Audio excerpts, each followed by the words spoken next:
Assalamualaikum warahmatullahi wabarakatuh. Anak-anakku yang Bapak cintai, perkenalkan nama Bapak Pak Ridwan. Bapak adalah guru mata pelajaran Al-Quran, Hadis, dan Fikih. Hari ini kita akan belajar mata pelajaran Al-Quran, Hadis. Alangkah baiknya sebelum kita mau mulai belajar, kita bersama-sama berdoa kepada Allah Subhanahu wa taala dengan bersama-sama membaca Quran surah Al-Fatihah. A'udzu billahi minasy syaithanir rajim. Bismillahirrahmanirrahim.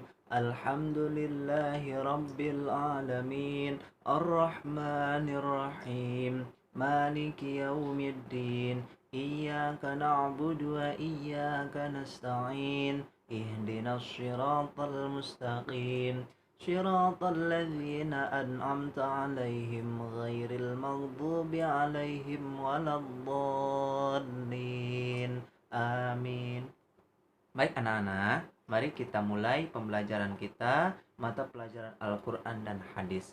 Sebelum mulai, Bapak minta semuanya untuk menyiapkan bukunya masing-masing mata pelajaran Al-Quran dan Hadis.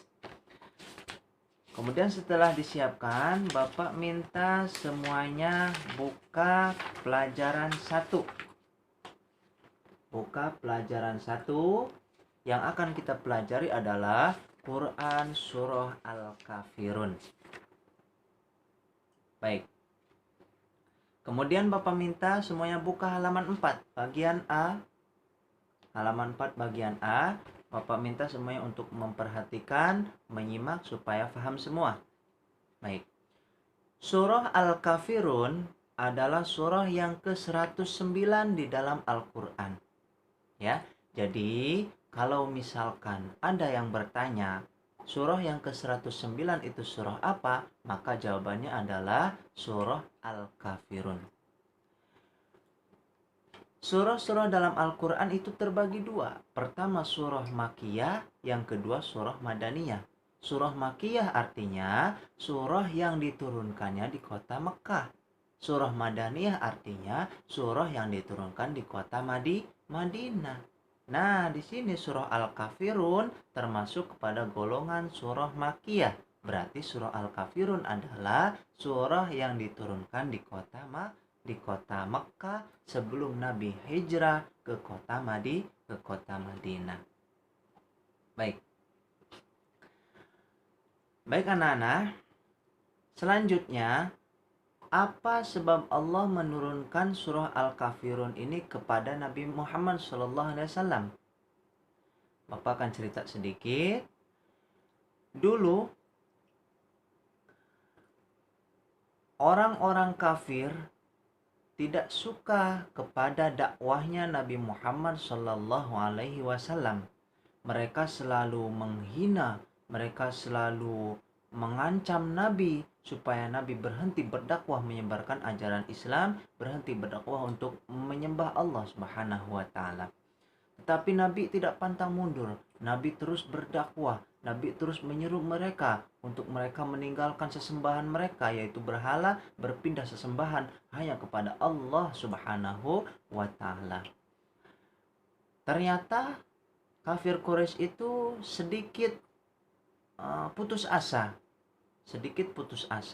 Sehingga apa? Kafir Quraisy itu mengajukan perdamaian kepada Nabi. Kata mereka, "Wahai Muhammad, kami ingin kita berdamai dengan satu syarat. Ya, kamu menyembah Tuhanku dan aku akan menyembah Tuhanmu." Itu kata kafir Quraisy. Makanya turunlah ayat ini, surat ini, surah Al-Kafirun. Di situ ada ayat terakhir, lakum dinukum waliyadin. Agamamu adalah agamaku, agamamu adalah agamamu, agamaku adalah agamaku. Jadi tidak bisa dicampur adukan agama satu dengan agama yang lain. Agama mereka, agama kita Islam adalah agama kita yang disembah, yaitu Allah Subhanahu wa taala. Jadi di dalam berteman, di dalam bergaul tidak apa-apa. Kita tidak usah pilih-pilih kawan, tidak usah sesama umat Islam, tidak usah. Tetapi ketika dalam ibadah kita tidak boleh mencampur adukan, ya. Baik anak-anak, kemudian Bapak minta kepada kalian semua untuk membaca surah Al-Kafirun dengan baik, dengan fasih, beserta dengan terjemahannya atau artinya.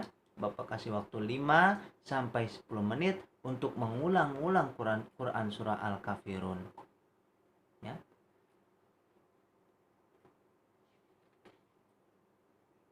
Kenapa? Karena kalau kita membaca Al-Quran dengan baik, membaca Al-Quran dengan fasih, maka kita akan mendapatkan pahala dari Allah Subhanahu wa Ta'ala. Sebaliknya, kalau kita membaca Al-Quran dengan tidak baik, dengan tidak fasih, maka kita pun akan mendapatkan dosa. Baik, setelah nanti kalian mengulang membaca Quran surah Al-Kafirun dan terjemahan atau artinya, yang terakhir tugas dari Bapak adalah Bapak minta kalian untuk menyalin surah Al-Kafirun dan artinya ke buku tulis masing-masing. Nanti tugasnya diserahkan ke Bapak dan akan Bapak nilai. Baik, mungkin sampai situ pembelajaran kita hari ini. Nanti akan kita lanjut, akan kita sambung di pertemuan selanjutnya.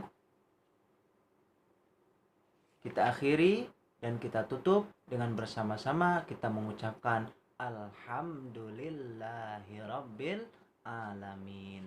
Wassalamualaikum warahmatullahi wabarakatuh.